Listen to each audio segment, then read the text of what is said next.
Have you ever edited footage from a multicam shoot and the images from cam A and cam B look nothing alike? In this video, I'm going to show you how to use color charts to match these images in post. Here's the footage I'm working with. It's been shot especially for this demonstration. Camera A is a Kinefinity Mavo LF. Camera B is a red Komodo X. It's been prepared in split screen for the sake of this tutorial. The exposure has been balanced in each shot, but nothing else has been touched. This is so we can focus on the real differences between each of the cameras. In this first example, we're working in a color-managed timeline. Both cameras produce fantastic images, and they match very well already. There are subtle differences though. The Kinefinity Mavo LF has captured a warmer image. It's particularly noticeable on the plain gray wall and the wooden cabinet. There's also a hint of magenta. These are pretty similar, but the principles discussed in this video will help match cameras that have even greater differences. A simple approach to match these images might be to tweak the temperature and the tint. I'll do that on the Kinefinity clip. You'll notice that while the wall and the dresser might better match, we've now introduced some subtle issues with the skin tone and the color of this blue shirt. When doing this though, we're matching the Kinefinity to the red shot, regardless of if the red camera is rendering the image correctly in the first place. Let's reset that adjustment. Fortunately, a color chart has been included in this shot. This is an X-Rite ColorChecker video. By examining the difference between the color the camera has captured and the color we know these swatches should be, it's possible to calibrate the camera's image. Resolve has a tool for doing that. The first thing you want to do is tell it what kind of color chart you're using. We're using the X-Rite ColorChecker video. Next, equip the color chart tool in your viewer. It's important to make sure you have a clean frame of your color chart where there's no reflections and no fingers or hands intruding on the swatches.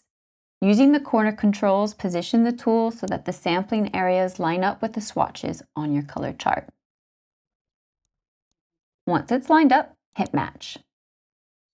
We'll want to repeat that on the other camera.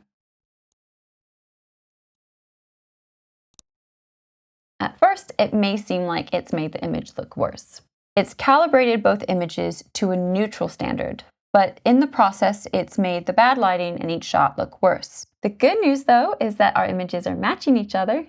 Well, almost. There's some very slight differences that still need addressing. As there's only 28 color swatches, the color match tool is making an educated guess about the colors in between. Therefore, results won't be perfect. It's rendered the Kinefinity's red a bit too strong and too magenta. That's easy to correct. With the Hue versus Saturation tool, I will add a small dip in the red and a slight dip in the Hue versus Hue to shift that magenta. Now that both images are much better matched, I'll add them to a group called Shot 1, then fix the exposure in the post-clip grade. I'll add some gamma and contrast. The differences at the start felt very subtle, but now that the images are matching, they're way more obvious. Now let's go through the same process, but working in a non-color managed timeline. These images are still in their native color space. There's no need to normalize or color manage these images before we use the color match tool. That's what it's going to do for us. Don't forget, it's important to find a clean frame where your chart does not have any reflections on it. This black swatch is the shiniest, so this is usually where you spot the reflections. I'll scrub forward until I can find a clean frame. Now before hitting match, we need to configure the tool. In our last example, we were able to leave everything set to auto because the tool was able to communicate with color management to work out the correct settings. We need to tell it our source gamma and target color space. The Kinefinity captures in an Arri log C compatible gamma. I'm delivering this video in Rec 709, so the target gamma and target color space is Rec 709. Once everything is configured, now we can hit match. I'll repeat that process with the other shot.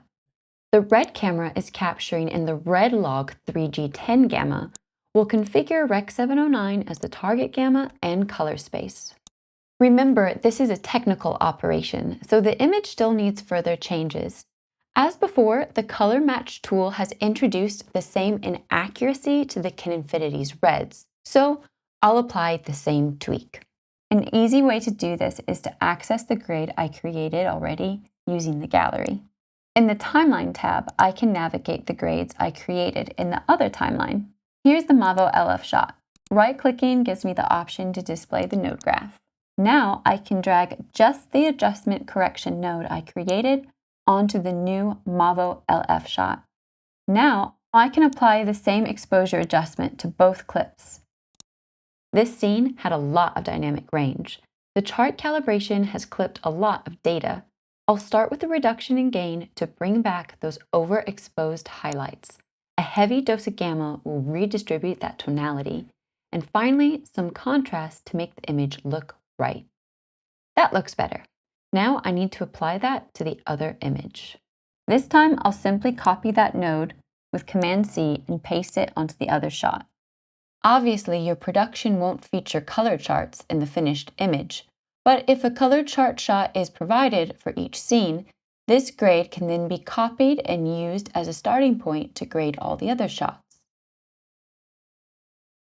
There's two color match settings we still haven't considered.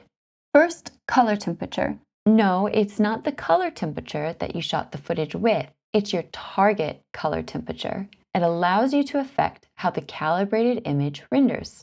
It's not usually necessary to adjust this. As Rec. 709's color temperature is 6500 K, I'll leave this set to 6500 to produce neutral tones. Finally, white level. Did you notice that the color match tool affected our shot's exposure?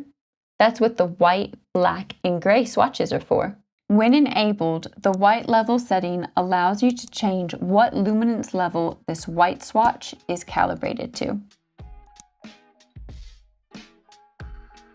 Matching cameras is an important part of your workflow, especially when cutting back and forth between them in the same scene.